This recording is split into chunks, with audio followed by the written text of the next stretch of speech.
皆さんごきげんよう、上川薫です。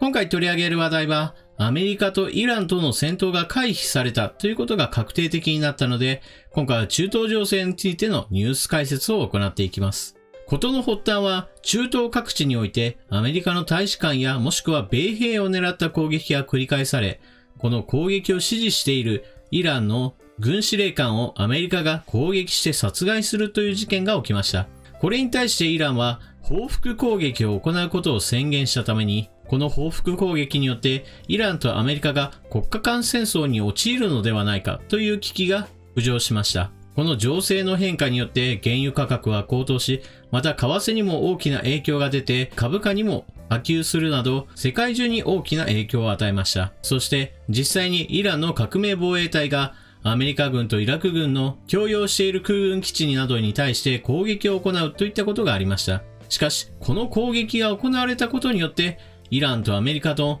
衝突というものが回避されることとなりました。それではこのことを伝えるニュースをお聞きください。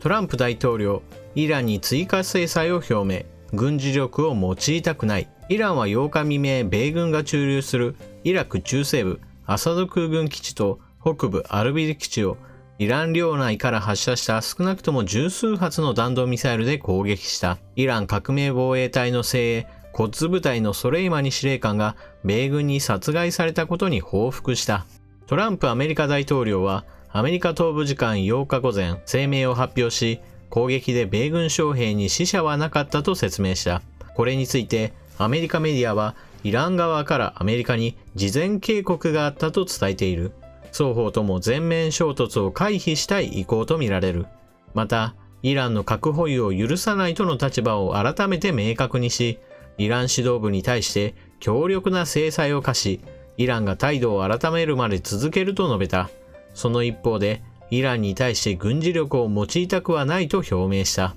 イラン側もミサイル発射後、戦争は望んでいないとの姿勢を強調。ザリフ外相はツイッターで、均衡の取れた自衛措置を実行し、終了したと述べた。ただ、革命防衛隊幹部は今回の攻撃を第1段階だとしており、報復や挑発行為が続く可能性もある。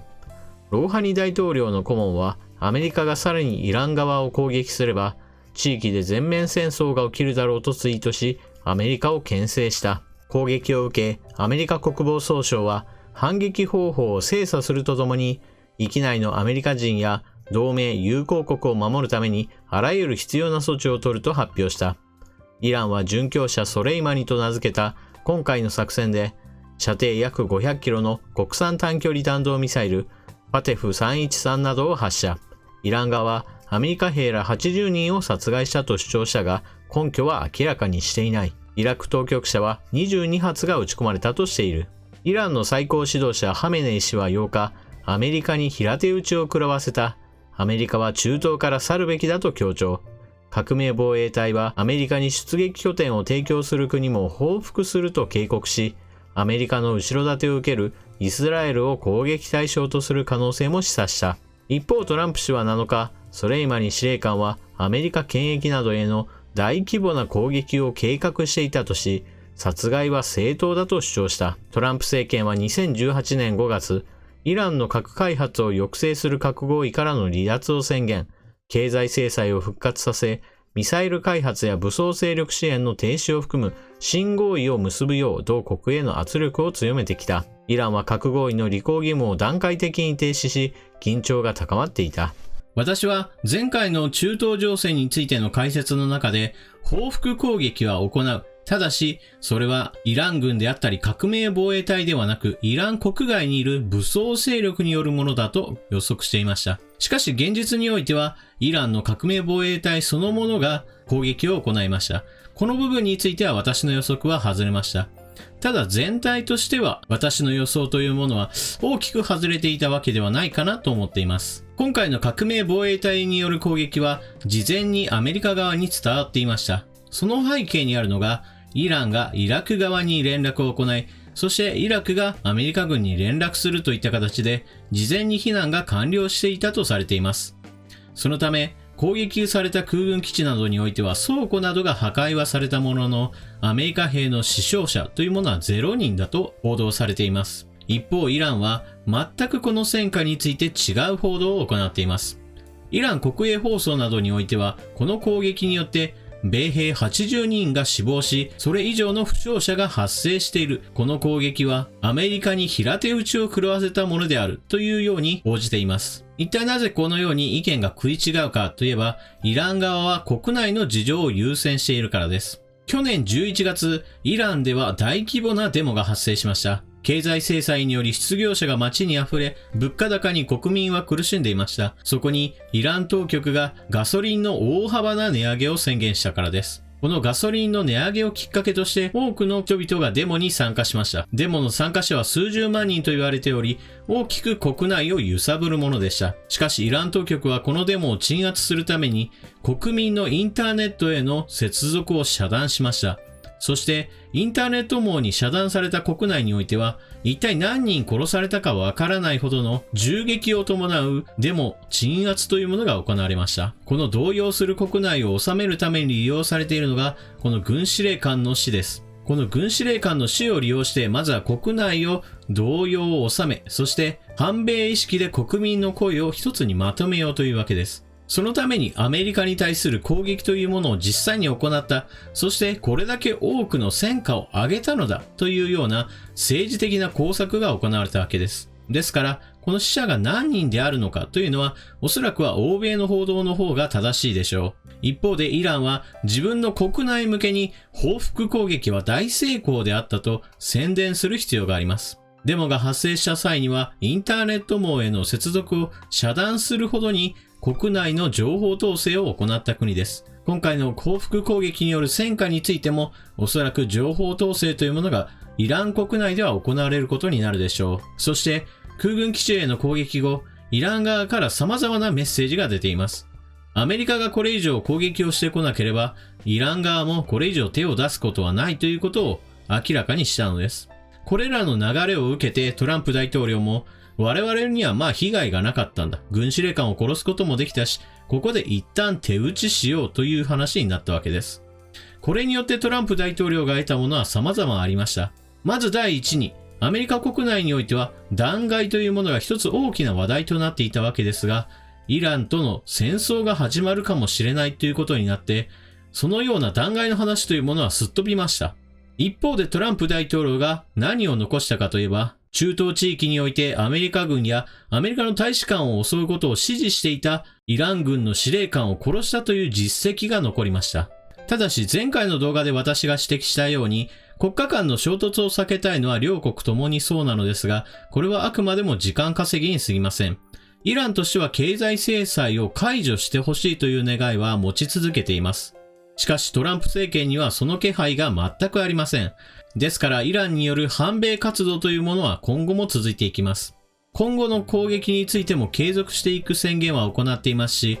同じように米軍はテロリストだという指定を行い、今後の攻撃対象にしていくことも表明しています。ただしこれらの言葉があったからといって、イラン軍や革命防衛隊が米軍に対する直接攻撃を大規模に行うというふうには私は考えていません。攻撃の主体はあくまでもイラン領外にいる武装勢力であったり民兵でしょう。彼らに対する訓練や武器の供与といったものがイランが行う反米の工作です。イランにしてみればトランプ大統領との交渉というものが全くうまくいかないというのが分かっているのですから、大統領選挙に向けていかにしてトランプ大統領の外交的な失策を引き出すかというのが大きな目標になるでしょう。アメリカ軍やアメリカの大使館に対する攻撃やテロなどによって打撃を与え、トランプ政権による中東政策というものは失敗しているではないかという空気をいかにして生み出すかということに尽力するでしょう。こういったイラン領外で行うアメリカへの攻撃というものを指揮していたのがスレイマニ司令官でした。この司令官が殺されたのですから、しばらくの間は組織を立て直すようなことが必要かもしれません。ですから、大統領選挙に向けて攻撃やテロといったものを計画するならば、その実行というのは夏であったり秋であったり、少なくとも今ではないかもしれません。そうしたイランによるアメリカへの揺さぶりといったものは今後も続くでしょうが、実はそれ自体は大きなニュースにはあまりなりません。なぜならば、過去にもそうした事件というものはいくつも起こっていますが、中東のニュースというのは全世界に駆け巡るほどには注目されていないからです。何十人と死ぬようなテロ攻撃が行われたとしても、それはアルジャジーラでは放送されたとしても、欧米内ニュースもしくは日本のニュースでそれが取り上げられるといったことはほぼありません。例えば、軍司令官が殺害されるその前においては、イラクにおけるアメリカ大使館が攻撃されたというニュースが存在します。しかしこのニュースが日本で取り上げられることはほとんどありませんでした。中東に対する注意というものはほとんど日本では向けられていないからです。おそらくこの傾向というものは今後とも続いていくでしょう。ですから、日本においてこのイラン・アメリカ問題がもう一度クローズアップされる時というのは、イランが核開発に乗り出した時です。現在においても水面下で開発を進めているかもしれないという疑惑は持たれていますが、アメリカは疑惑はあるが、まだ進めていないという前提で外交を行っています。ですから、最悪なシナリオとしては、ある日イランが核実験を行った後で、我々は核開発に成功したんだという宣言をした時が、それこそが悪夢の始まりでしょう。もちろんそうした核実験が行われる前の段階で、ウラン濃縮などが進んでいるということを理由として、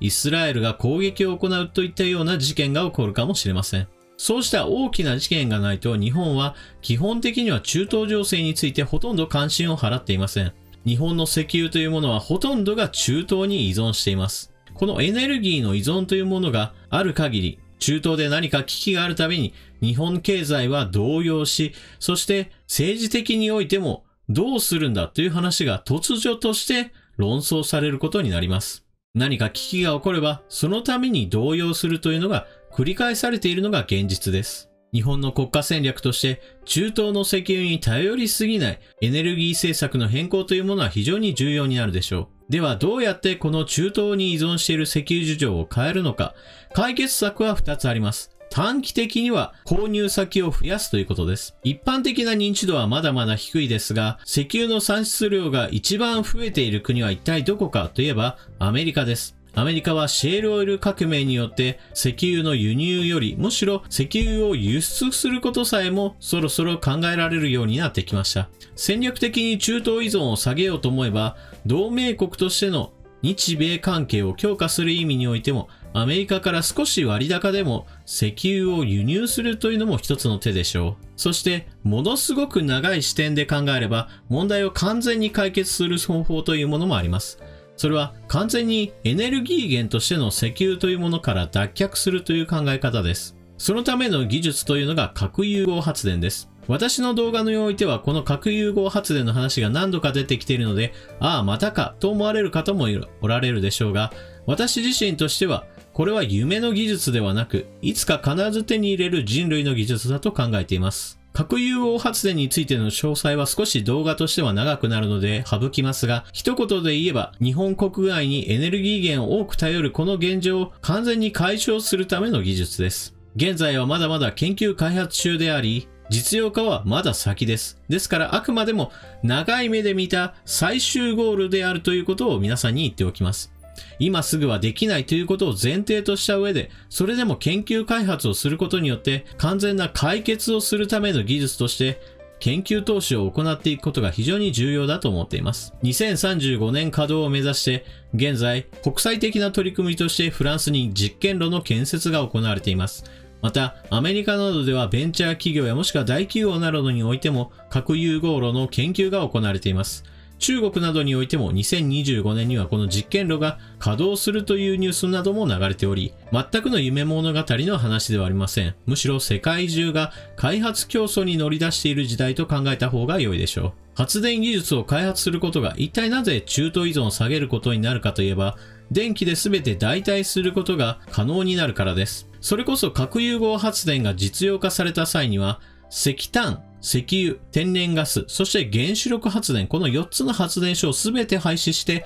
核融合発電1個で賄うことができます。これは環境問題上から言っても人類にとっては非常に良いことですし、同じようにして外国からエネルギー源を輸入するという日本の大きな欠点を克服することにもなります。このように中東で危機が起こった際というのは、まずタンカーを守るために中東地域に自衛隊を派遣しなければならない。そのためには様々な法整備を行わなければならないといった話もそうなのですが、根本問題として中東に依存している現在の日本のエネルギー政策についてもどう問題を解決していくのかといった根本的な議論ももっと大いにされるべきだと私は考えています。皆さんは中東の問題が今後どうなっていくと思うでしょうか。また日本の憲法の問題やもしくは日本のエネルギー政策の今後についてどのような考えをお持ちでしょうか。ぜひともコメントを書き込んでいってください。それでは動画を最後までご視聴いただきありがとうございました。チャンネル登録していない方はぜひともチャンネル登録していってください。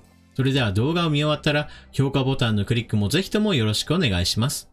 それでは次の動画でまたお目にかかりましょう。またね。